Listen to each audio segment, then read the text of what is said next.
So now I selected COM77, that is the communication port that the ArteriographHolter2 is put on. I select that only the selected port must be active, which helps the software to concentrate on only this communication port, so it will not explore any other communication ports, just 77. And now if I press send, I have a confirmation window whether I will use the suggested CUF type or not. Okay, I will use CUF number 2, press OK, and this is the exploration phase. First, the device's memory is cleared.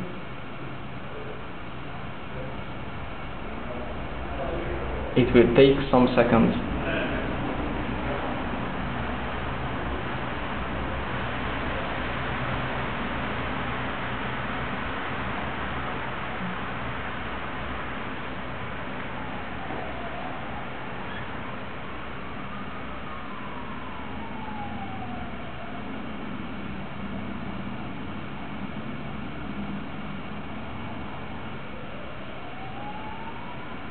Now it's the second phase.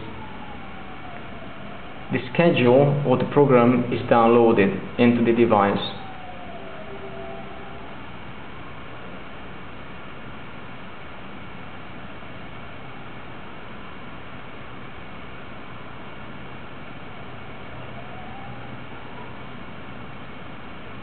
Now this is just a reminder of the program.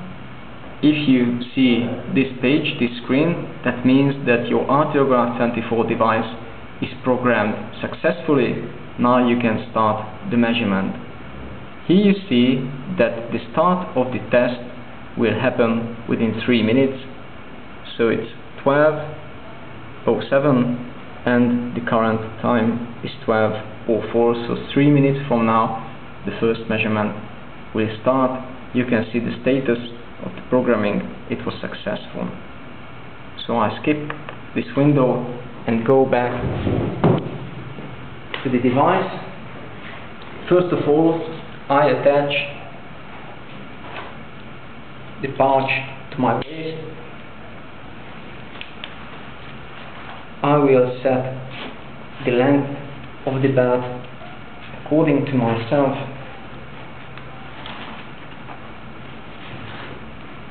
Once I have it here, I will put the device into the pouch. There you go. And usually we prefer to put the cuff onto the dominant arm. And I mean by dominant, if I'm a right-handed person, I will put it onto my right upper arm. We prefer the cuff to be in a position that the tube faces the neck. I put it behind my neck and attach the tube into the device. So that's how it looks like. It's quite comfortable. You can put the cuff onto the thin layer of shirts, so this will not affect the measurement. However, be careful about the installation or the placement of the cuff. It should be more tighter than a simple blood pressure measurement cuff. So there you can see that I hardly can press one finger beneath the cuff. So that's how tight it should be. So that's how I look like.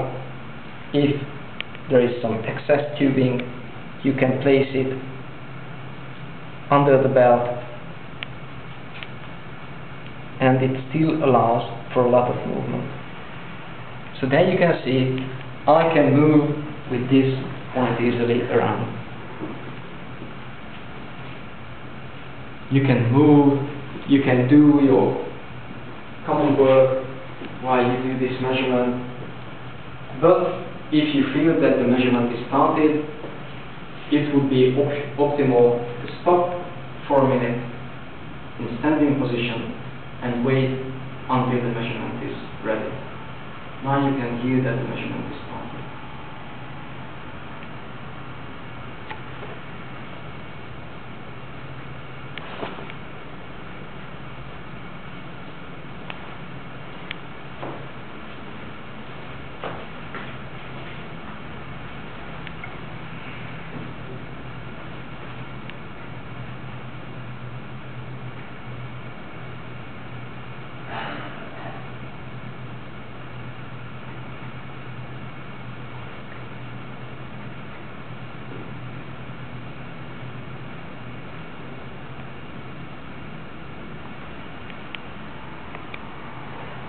Now the device re-inflates the suprasystolic pressure.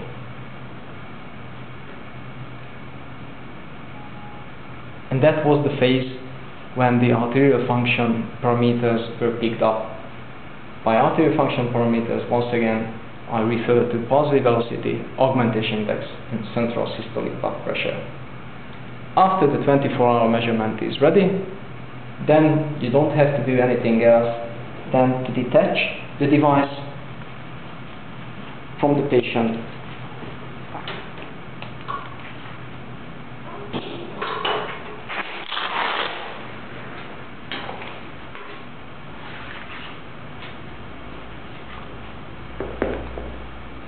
And retrieve the data from the device into the computer. So this is retrieve data from device. You have to select ArteriographHolter2, and the lastly used COM port will be the default one. So COM77, you don't have to touch this because now it's okay, and just press OK. And depending on the number of measurements, it will take from few seconds to few minutes of time for the data to be transferred back to the computer. Now in this case it will be quite fast.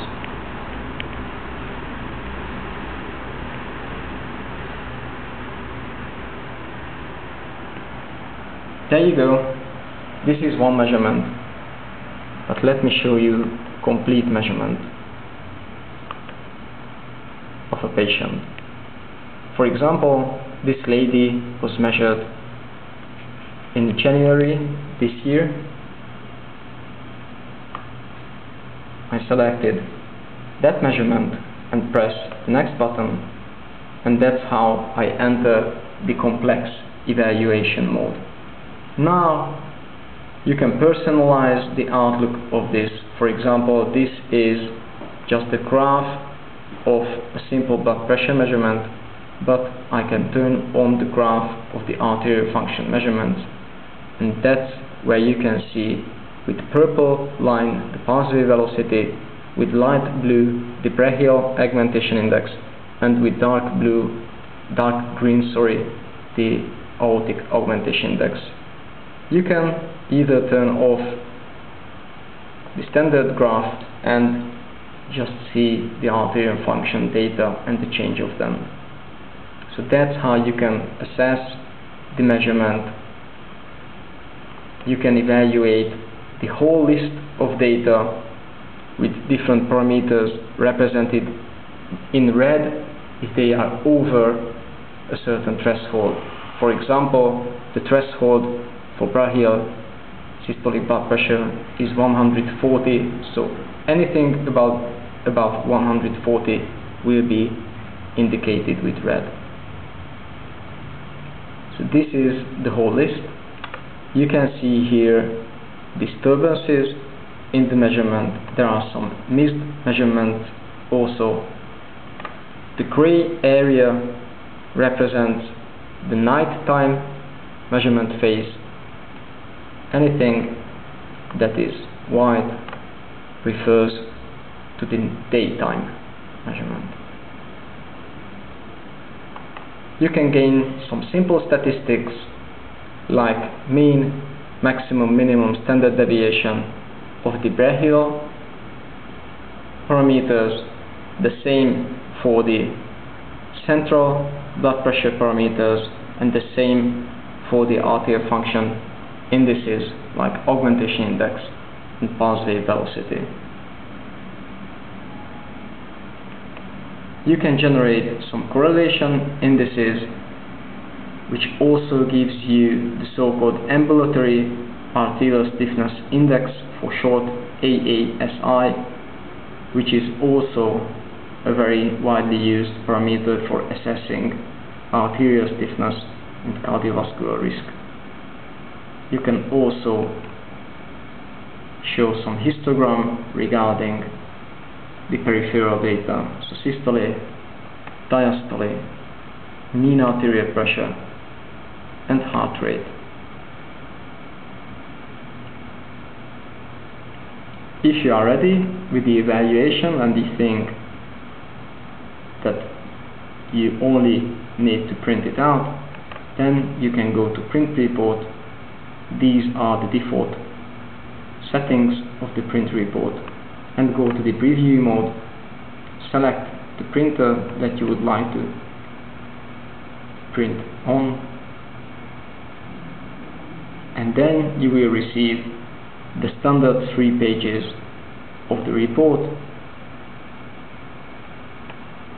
If you zoom in here on the first page, that's just a simple 24-hour blood pressure evaluation with the different results and with the thresholds for systole and diastole represented in the graph.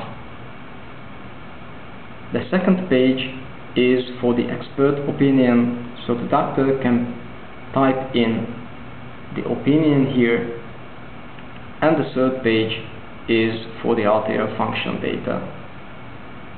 According to the different thresholds, you can assess the patient's state of arteries either for pulse velocity or for the augmentation index, whether there are extreme outliers, whether there is high pulse velocity or any other parameter throughout the day or just during the night, just during the daytime. So you have plenty of options here to assess correctly the cardiovascular risk. And as a last step, if you'd like to, you can save the results directly to PDF.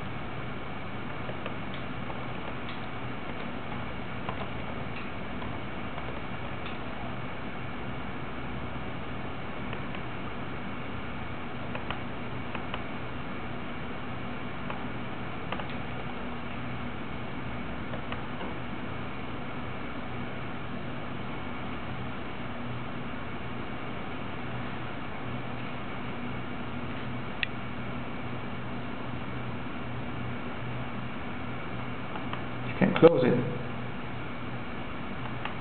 and go back to the main window and check